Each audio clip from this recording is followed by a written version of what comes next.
Hello mga kumaritich! For today's video mga kumaritich, andirito nga pala kami sa may Buffet 101. Dito nga pala yan sa may Alabang Town Center. Kaya nga pala kami nandito ay dahil birthday ng aking pamangkin. Ito nga pala yung pamangkin ko, si Alicia. Wow! At ito nga rin pala yung iba namin mga kasama dito sa may Buffet 101. Sa mga oras nga na yan, hindi pa kami napasok dahil ang sabi, tatawagin daw yung pangalan ng mga nagpa-reserve. Kaya naman hindi siya magpapakabog, aura daw muna siya.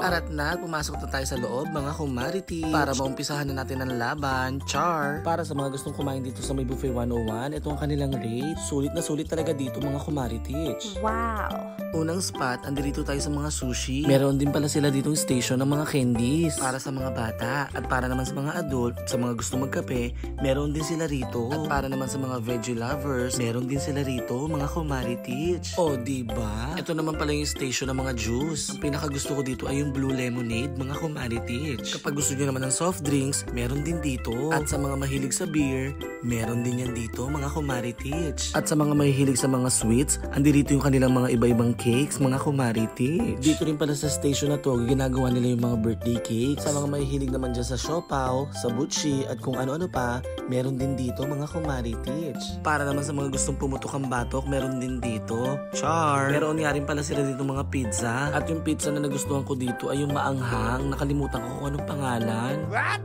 Sa mga mahihilig sa nachos, meron din yan. At meron din krope. At sa tabi nito, meron silang java rice. May baked mac, roasted potatoes, at spicy sausage. Meron din broccoli at chicken na laking. Yummy! Meron din palang pasabaw dito. At sa katabing station, andirito yung mga iba't ibang seafoods. Meron din silang mga kumaritich pa shabu-shabu. At may pahalo-halo din, saktong-sakto sa panahong tag-init. At syempre, meron din ice cream. Wow!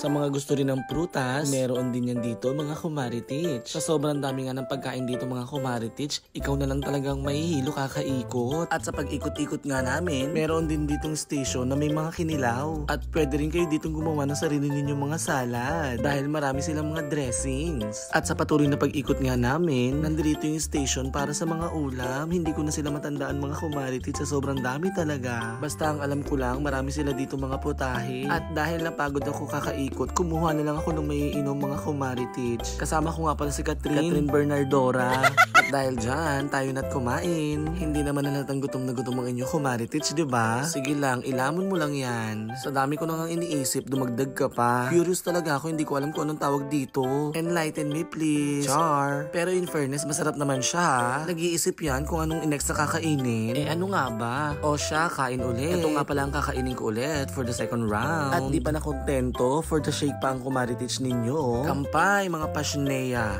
Char. Hanggang dito ba naman tuloy ang marites? Syempre, di ba sabi nila mas lalong sumasarap ang kainan kapag may halong kwentuhan? Oh, loko, bugs. For the mukbangers lang ang peg ng mga kakainin. Pwes, wala akong pakialam. Basta ako, kakain ako. Bago matapos tong video na to, gusto kong pasalamatan ng aking sister. Thank you sis. Happy birthday, Alicia.